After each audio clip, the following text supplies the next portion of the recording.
ભગવાન જગન્નાથથી મોટા કોણ? તમે કહો શિવ, મહાદેવ, તમે કહો બ્રહ્માજી, તમે કહો મા કાળી, તો હું કહું ના, વડાપ્રધાન નરેન્દ્ર મોદી અને ભાજપના નેતાઓ. તમે કહો શું યાર અનિલભાઈ, સવારમાં ચડાઈને આવ્યા છો કે શું? પણ આ વાત હું નથી કહી રહ્યો.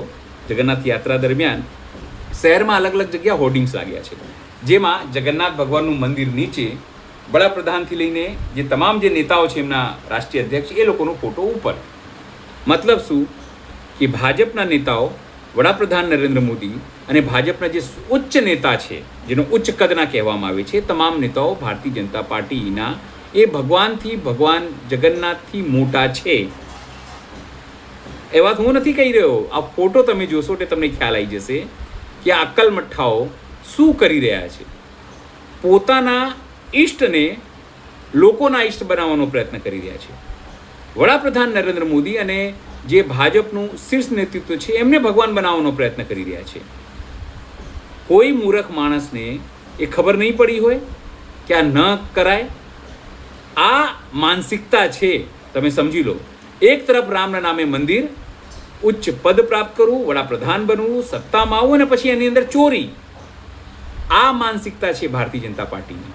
તમને હિન્દુત્વનું ચટણી ચટાવે, ચૂરન આપે અને પોતે જૂનાગઢમાં એક મુસ્લિમ ઉમેદવારને ગુજસી ટોક જેના ઉપર લાગુ છે, એના ભયને ટિકિટ આપે. એટલે તમને મુસ્લિમોથી બીવડાવે અને પોતે મુસ્લિમોને ટિકિટ આપે. આ છે ભારતીય જનતા પાર્ટી. પોતે ગાયને માતાની વાત કરે, ગાય બનાવવાની વાતો કરે. એના માટે એના જે છૂટક ગુંડાઓ છે, એ ગુંડાઓ ગાયના નામે લોકોની હત્યા કરે અને પછી જે લોકો ગાયને કાપીને બીફ વેચે એનાથી મસ્ત મોટો ચંદો લે. આ છે ભારતીય જનતા પાર્ટી. નમસ્કાર, હું છું ચિંતામણી પુત્ર અનિલ પટેલ. સ્વાગત છે આપનું મારા કાર્યક્રમમાં.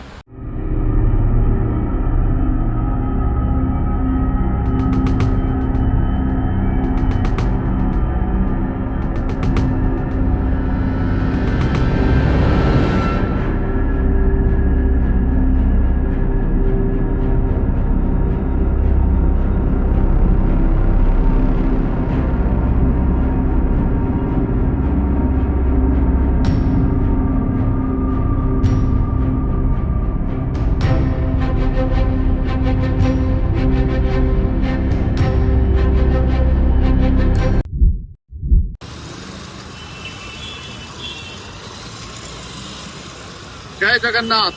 આજે રથયાત્રાનો પવિત્ર દિવસ. ભગવાન જગન્નાથ સૌનું મંગલ કરે એવી સૌ ધર્મપ્રેમી જનતાને શુભકામનાઓ. આજે આખા અમદાવાદમાં જ્યારે જોઈએ ત્યારે આ પ્રકારના હોર્ડિંગ દેખાઈ રહ્યા છે.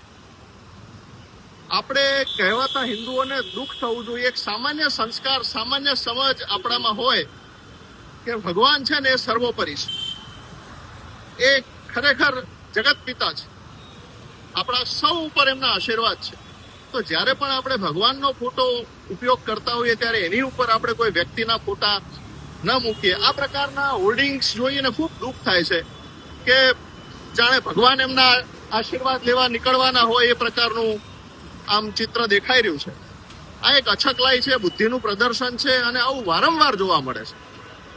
આ રામ મંદિર પ્રતિષ્ઠા વખતે પણ આવા બધા રાજનેતાઓના મોટા મોટા ફોટા, કુંભ વખતે પણ જોયું તો ભગવાન શિવનો ફોટો શોધવો પડે પણ ચારે બાજુ રાજનેતાઓના ફોટા દેખાય. આપણે આ કઈ દિશામાં જઈ રહ્યા છે? હિન્દુત્વનું નિકંદન કાઢવામાં ભારતીય જનતા પાર્ટીએ કોઈ કસર છોડી નથી. મારી વિનંતી છે કે મારી આ પોસ્ટને રાજનીતિક ચશ્મા પહેરીને ન જોવામાં આવે, પરંતુ ભવિષ્યમાં ભારતીય જનતા પાર્ટીના નેતાઓને મારી વિનંતી છે કે યા તો તમે ભગવાનના ફોટાઓનો ઉપયોગ બંધ કરો, અને જો ભગવાનના ફોટા મૂકવા છે તો ભગવાનના ફોટાની ઉપર કોઈ વ્યક્તિનો ફોટો ન હોવો જોઈએ. ઘણા બધા હિન્દુઓને પણ લાચારી અનુભવાતી હશે, પણ એમની મજબૂરી છે કે બોલી નહીં શકતા હોય.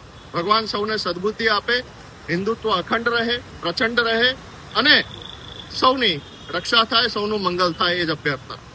જય જગન્નાથ.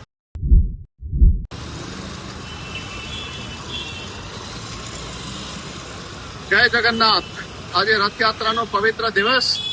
ભગવાન જગન્નાથ સૌનું મંગલ કરે એવી સૌ ધર્મપ્રેમી જનતાને શુભકામનાઓ. આજે આખા અમદાવાદમાં જ્યારે જોઈએ ત્યારે આ પ્રકારના હોર્ડિંગ દેખાઈ રહ્યા છે. આપણે કહેવાતા હિન્દુઓને દુઃખ થવું જોઈએ. એક સામાન્ય સંસ્કાર, સામાન્ય સમજ આપણામાં હોય કે ભગવાન છે ને એ સર્વોપરી છે, એ ખરેખર જગત પિતા છે, આપણા સૌ ઉપર એમના આશીર્વાદ છે. તો જ્યારે પણ આપણે ભગવાનનો ફોટો ઉપયોગ કરતા હોઈએ ત્યારે એની ઉપર આપણે કોઈ વ્યક્તિના ફોટા ન મૂકીએ. આ પ્રકારના હોર્ડિંગ્સ જોઈને ખૂબ દુઃખ થાય છે કે જાણે ભગવાન એમના આશીર્વાદ લેવા નીકળવાના હોય એ પ્રકારનું આમ ચિત્ર દેખાઈ રહ્યું છે. આ એક અછકલાઈ છે, બુદ્ધિનું પ્રદર્શન છે અને આવું વારંવાર જોવા મળે છે. આ રામ મંદિર પ્રતિષ્ઠા વખતે પણ આવા બધા રાજનેતાઓના મોટા મોટા ફોટા, કુંભ વખતે પણ જોયું તો ભગવાન શિવનો ફોટો શોધવો પડે પણ ચારે બાજુ રાજનેતાઓના ફોટા દેખાય. આપણે આ કઈ દિશામાં જઈ રહ્યા છે? હિન્દુત્વનું નિકંદન કાઢવામાં ભારતીય જનતા પાર્ટીએ કોઈ કસર છોડી નથી. મારી વિનંતી છે કે મારી આ પોસ્ટને રાજનીતિક ચશ્મા પહેરીને ન જોવામાં આવે, પરંતુ ભવિષ્યમાં ભારતીય જનતા પાર્ટીના નેતાઓને મારી વિનંતી છે કે યા તો તમે ભગવાનના ફોટાઓનો ઉપયોગ બંધ કરો, અને જો ભગવાનના ફોટા મૂકવા છે તો ભગવાનના ફોટાની ઉપર કોઈ વ્યક્તિનો ફોટો ન હોવો જોઈએ. ઘણા બધા હિન્દુઓને પણ લાચારી અનુભવાતી હશે, પણ એમની મજબૂરી છે કે બોલી નહીં શકતા હોય. ભગવાન સૌને સદબુદ્ધિ આપે, હિન્દુત્વ અખંડ રહે, પ્રચંડ રહે અને સૌની રક્ષા થાય, સૌનું મંગલ થાય, એ જ અભ્યર્થના. જે રીતે આ સમગ્ર બોર્ડ, સમગ્ર ઘટના, એમાં ભારતીય જનતા પાર્ટીને કોઈ શરમ નથી. એમણે તમામ શરમ વેચી નાખી છે. એમને તમામ જે શરમ છે એ ગીરવે મૂકી દીધી છે ટ્રમ્પના ત્યાં, એવું મને લાગે છે, એવો મારો આરોપ છે. ના હોય તો આવું બોર્ડ બનત જ નહીં. ત્યારે આ અંગે આપ શું વિચારો છો જરૂરથી અમારા કોમેન્ટ બોક્સમાં કમેન્ટ કરજો. એ સિવાય અમારી યુટ્યુબ ચેનલ લાઈક કરો, સબસ્ક્રાઈબ કરો, બેલ આઇકન દબાવો. સાથે અમારા નવા ઇન્સ્ટા પેજ અને ફેસબુક પેજને પણ લાઈક કરો, શેર કરો અને ફોલો કરો. અત્યારે માટે બસ આટલું જ. નમસ્કાર.